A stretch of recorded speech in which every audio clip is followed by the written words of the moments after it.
have? Scott's Head. Another one of those beautiful coastal towns. Gorgeous scenery.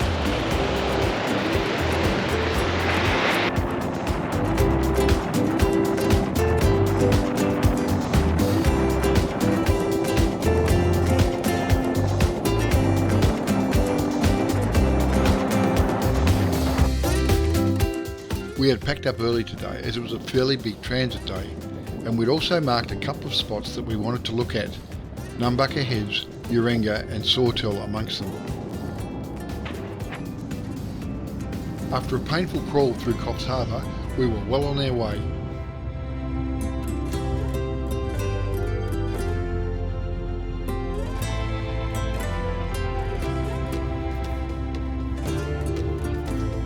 With our destination being Yamba, again we kind of got caught out by the weekend and ended up staying at Palmer's Island just out of Yamba at the Big Four Saltwater Caravan Park.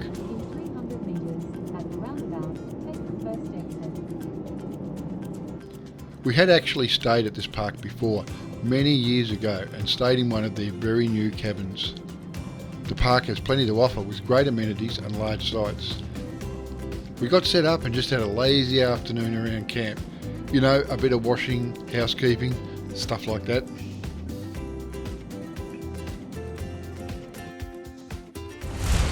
Well, good morning and welcome to Yamba. Wow, we got a bit of rain last night, just enough to freshen things up, although the forecast is somewhere between 20 and 30 mils over the weekend, so we've been very lucky with the weather. That's the second time we've had a bit of rain.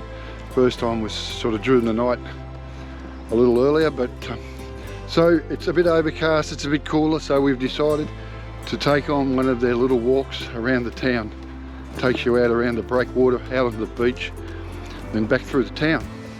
So come along and share this little experience with us. Liz had been playing with a track app. Needless to say, today we were off for a walk. The track we took us along the banks of the Clarence River, a small loop around Hickey Island, then out to the breakwater. We found some interesting friends along the way, and they were not camera shy.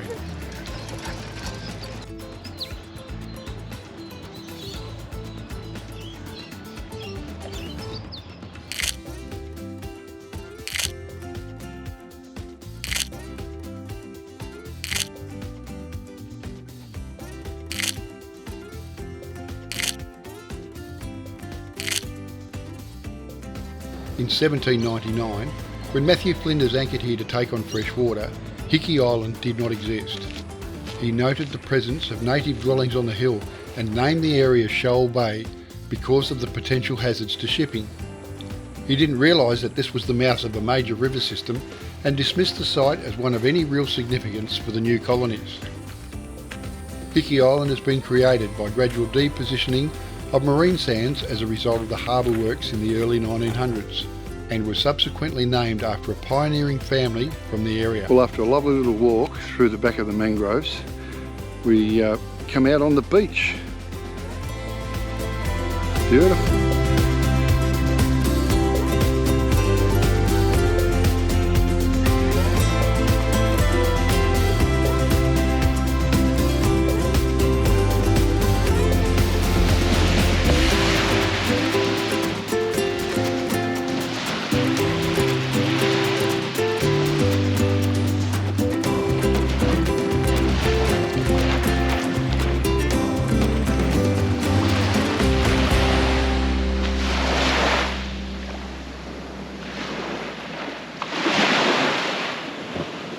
Well, they can do what they like, but nature does what nature does. There's a whole stack of trees here. Elizabeth's just run around and got caught in the water. Whole stack of trees here that have obviously, the roots have been washed out. There's been a reasonable sea come in, super high tide, and just swept the roots out from underneath it. There you go.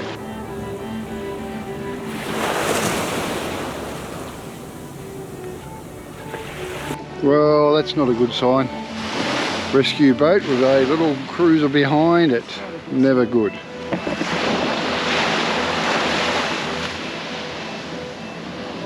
I guess at least they have the facilities here to have that as a bit of a backstop. So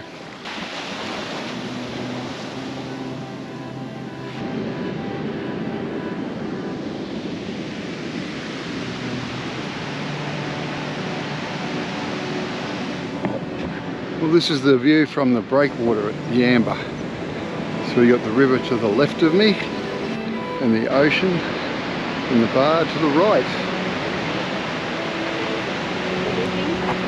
Well, this is the end of the Yamba breakwater, and pretty specky spot.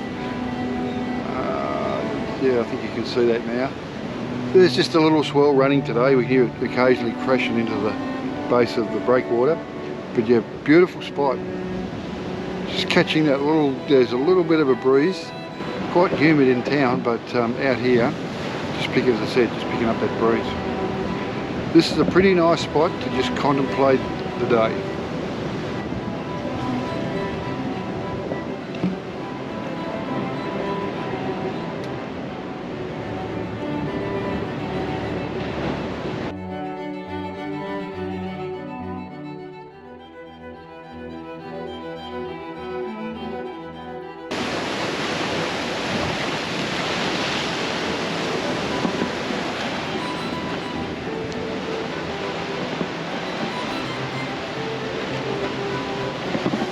And that's where she reckons we're heading. We'll give it a try.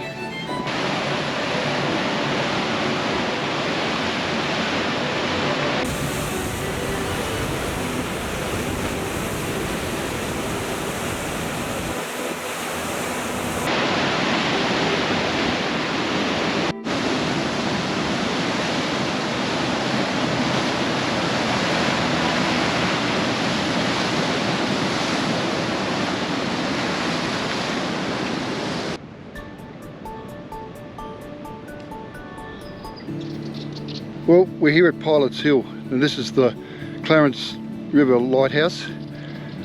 It stands about 41.5 metres above sea level and can be seen at a distance of 38.5 kilometres.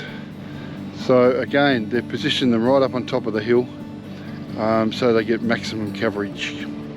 Nice day. A few boats out. You can see way out in the distance. We've seen a few come in and go out. Yeah, lovely spot.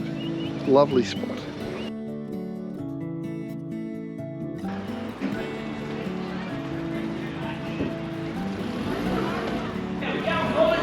Plug on it. Yeah, yes, look. Are these your fishing trawlers? Or? Yeah, this is part of the fleet. This is part of the river fleet. They're found around Palmer's Island, all the way up to McLean, Lowell. And this is probably half of our ocean fleet. Thank you very much. That's all right, not a problem at all. Well, that's lunch sorted.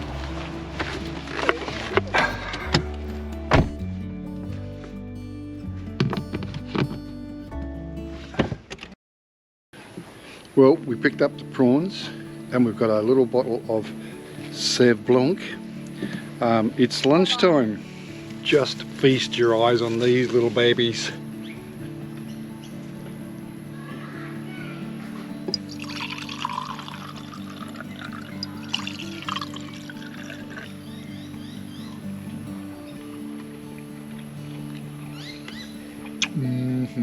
Beautiful. Well, pizza night tonight, Saturday night at the Yamba Caravan Park. What a cracker. Here's mine. Well, here's the first one we've dished up. Let me give you that. And here's mine cooking. Let me show you. Don't you love the Weber BBQ? It's great.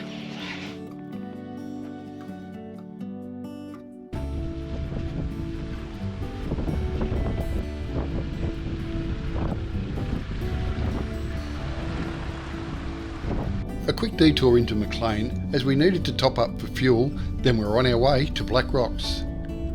Black Rocks is in the Bundjalung National Park and it gets its name from the black rocks, or coffee rock as it's often called, that has been exposed over thousands of years by the motion of wind and wave action.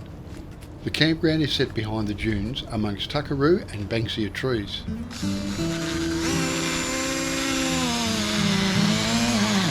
Have a drill. Welcome to Black Rocks Campground.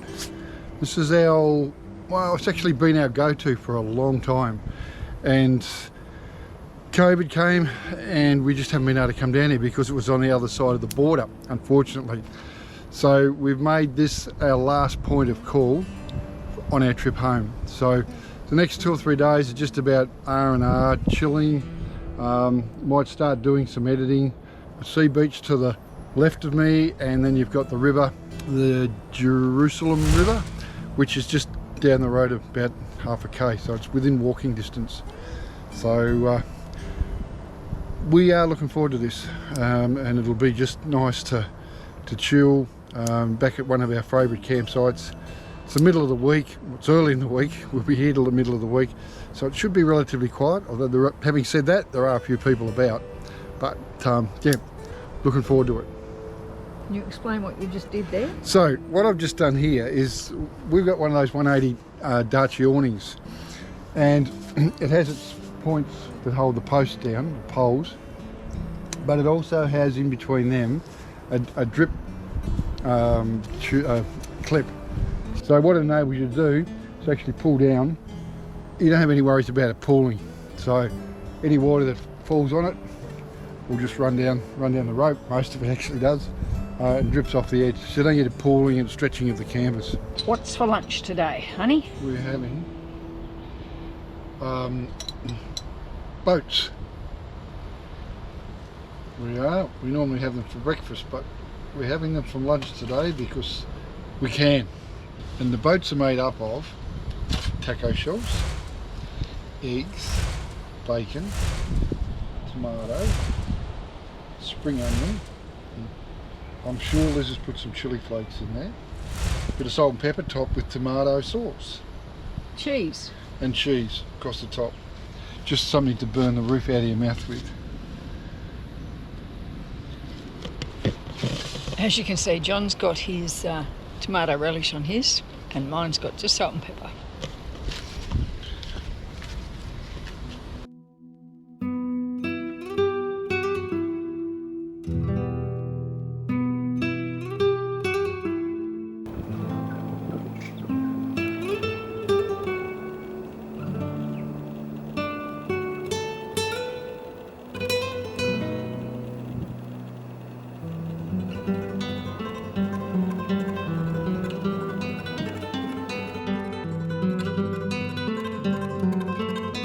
So this is an example of one of the sites.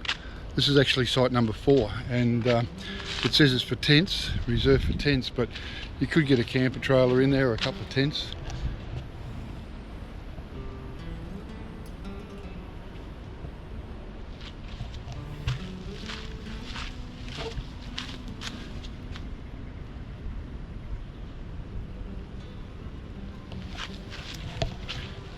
Yeah, so that makes for tents, and there's separate ones that are suitable for camper trailers, caravans.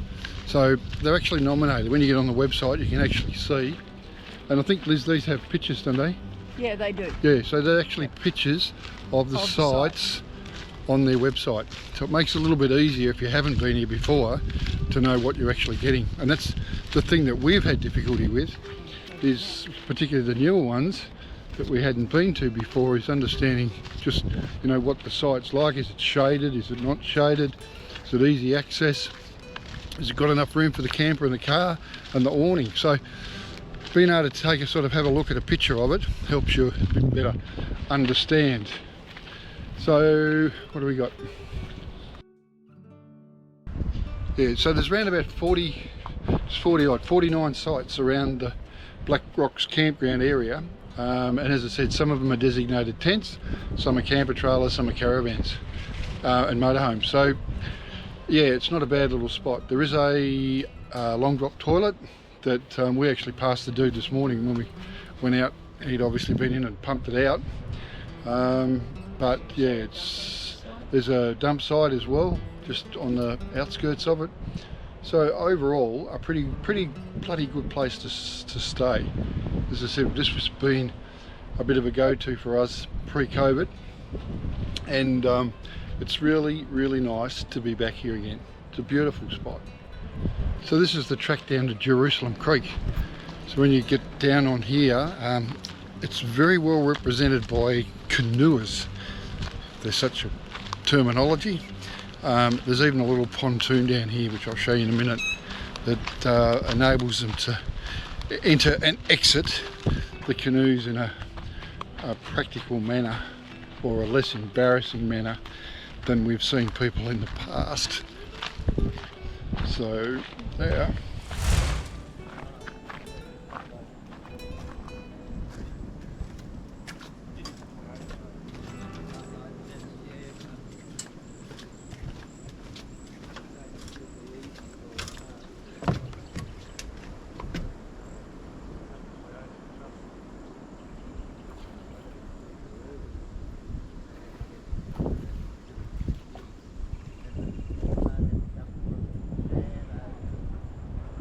What did I tell you? What a magnificent spot. You can come down here. This is still salt water. Has a little bit of rise and fall, but not an awful lot. It's accessed by the bar when you get some big high tides and big swells, but this is a really specky spot.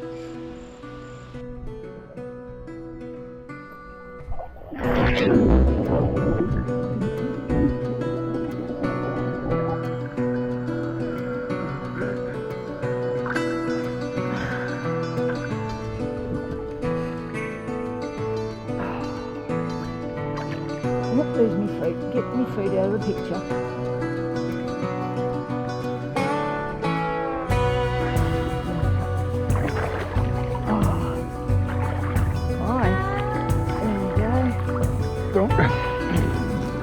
Now.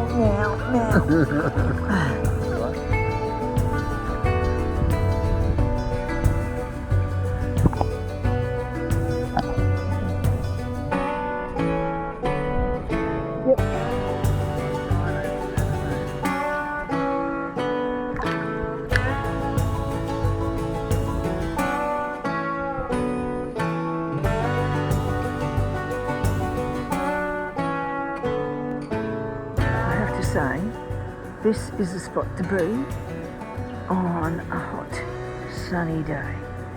It is just so special, amazing, and warm at the moment. Yep, it's just so nice. Good for a good old relax.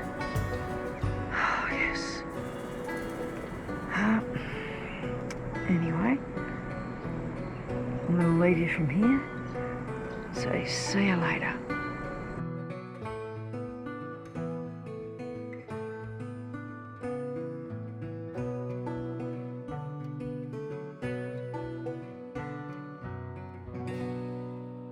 Well, this morning we're going to take this little walk through to Jerusalem Creek. It says it's about 8 k's, so it's about a 3-hour return. You have the choice of either going through this way along the beach track and come back behind the dunes, or and follow the creek, or you can come back along the beach, which is what we'll probably do.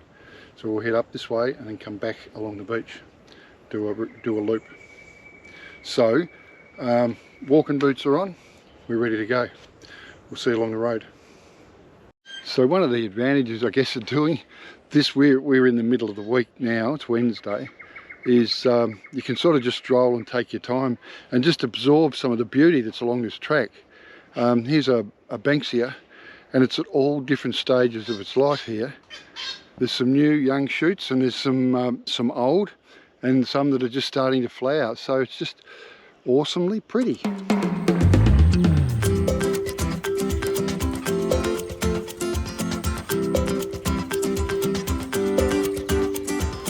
So I'll have to do a little bit more research and find out what these things are. There's one down in the camp, it's got a board in it, but it's right in the middle of the group campsite. There's people in there at the moment, so I've respected their privacy, not gone in, but we'll dig around and so we can find out. So this is the third one. There's one at the group camp, there's one down in the toilet, block, and then there's another one here and on this, I don't know, 300 or 400 metres into this walk. Interesting. Let's see what we can find out. The bunkers are dotted throughout the campground and were used for bombing practice during the war.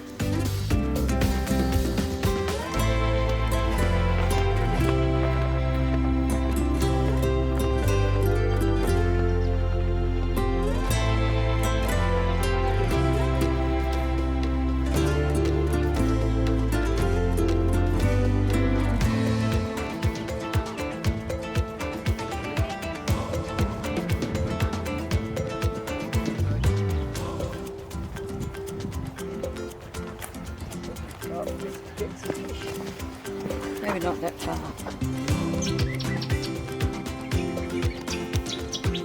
So this is the point where the Emu Loop walk disconnects from the Jerusalem Creek walk. So if you turn left, head back along the side of the creek, and we're actually going to keep going in a more northerly direction and follow the walk out to Jerusalem Creek, and hopefully to where it opens to the sea. That's the plan anyway. So you can see people just sneak up this little track here to access the creek and toss a lure or two.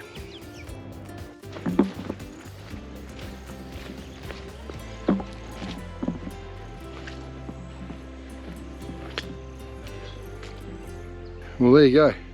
Bit of a detour. Looks like, I don't know whether we mentioned it the other day when we were down at the river, how we think it's, well, it is, it's actually up higher than what it's been and the other times that we've been here, and obviously that's flooded out into these plains because the river's a bit higher. And yeah, we had to do a little bit of a detour around the track, or around the original track. See Jerusalem Creek. Now I've paddled up this. You've got a couple of little islands that you can go either way. We went close to this walking track and we made it all the way up to the opening to the sea. Unfortunately it was shut that time, but hey, we'll see what it is today. I think I might have disturbed breakfast.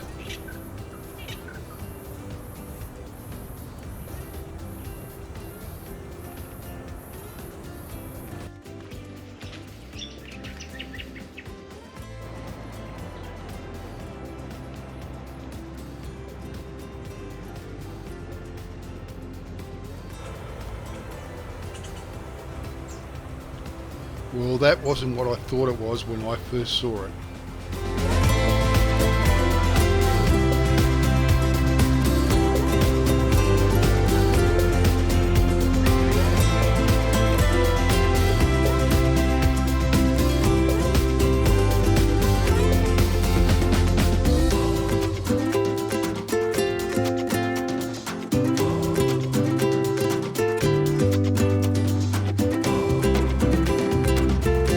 There you go, we've made it to the mouth of Jerusalem Creek. So big high tides, I would imagine it comes over the top. It's not a big rise, so big moons, big tides, I guess it would keep this a bit of fresh salt water flowing into it, if that makes sense. But a really pretty spot. So we're gonna probably have something to eat, and then we'll work our way. I think we're going to try and get down through the beach. It's still a reasonable high tide, so we might struggle, but anyway, we'll see how we go.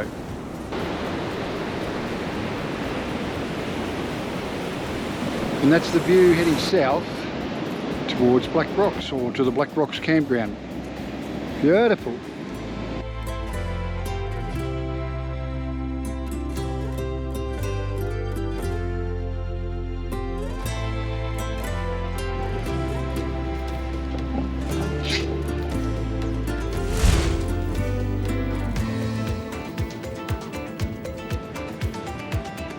Yeah, you.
Rex.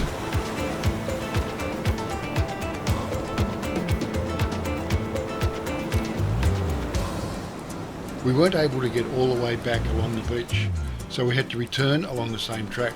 So it was back to camp to set a fire and have a well-deserved shower.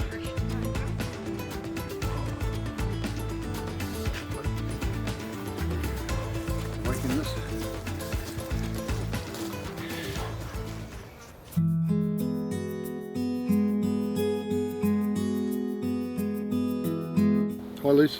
Hi John. How you doing? I'm good, thank you. All freshed up. Oh yeah, a lovely shower. Makes a hell of a difference. What an awesome trip we've had. Yes. Highlights? Mile Lakes. Yeah. I have to say, we went to Lightning Ridge first instead of going down the coast. If we'd gone down the coast, we might not have got to Lightning Ridge. I don't reckon we would I have have done. to say that because I've enjoyed all of the New South Wales coast. Absolutely. What we've seen of it so far, and we went down as far as Mile Lakes. But yeah, it's been amazing coastal scenery and the waterways. Yep. We've done a little bit of everything. We've done a fair bit of walking in the course of these episodes. Certainly the Warrumbungle walk. Oh, That was awesome. that was good. So, it's a bit of thunder happening in the background. Warrumbungle Walk was a bit more than we thought it was going to be because we extended it. Well, we did extend it, yeah. We were just going to go to the first lookout, and then when we realised what time it was, we had plenty of time up our sleeve. On paper, it didn't look that much further, but it was a bit of a challenge. So, there's a bit of a laugh in there along the way. For me, probably, you're right, it's just the coasts. It's a part of the coast that we've never explored before, and that was part of the reason to do this trip. Obviously for us to have a look at some of these new places, and it's given us an opportunity to check out some of the places we like. There's lots of places we didn't stay, but we went in and had a bit of a sticky beak. Yes, we did. So now we've got a bit of an understanding as to how the camps are set up. We're now happy to jump online and book. Yes. Because we know what we're booking. And that's always, the first few times is always a bit wishy-washy because you don't know what you're going to get till you get there.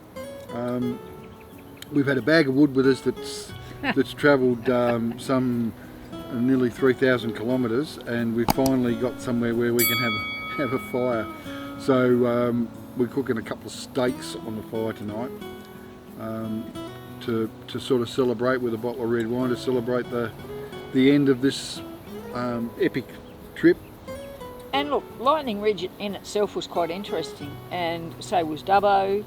But as I said, the coast was just great. Yeah, and the weather was good. We picked, we couldn't have probably picked a better window. We've had 3 or 4 days of iffy, potential storms, a little bit of rain and showers, but this time of the year you must expect that. So we hope you've enjoyed this trip as much as we've enjoyed putting it together. And we've got some exciting news coming up. We did mention some time back that we were getting a new vehicle, and during the course of this trip we've sold the Prado. That's going to a good home, so I've got to get home and tie that up because Friday we pick up our new vehicle. So it's arrived considerably earlier than what we thought. Yes. So, here's cheers to, I can't say the dealership yet because you'll know what it is. So, here's cheers to our new car. Here's cheers. And guys, if you like, please hit the like button and subscribe. We really do appreciate it. We're just plodding along.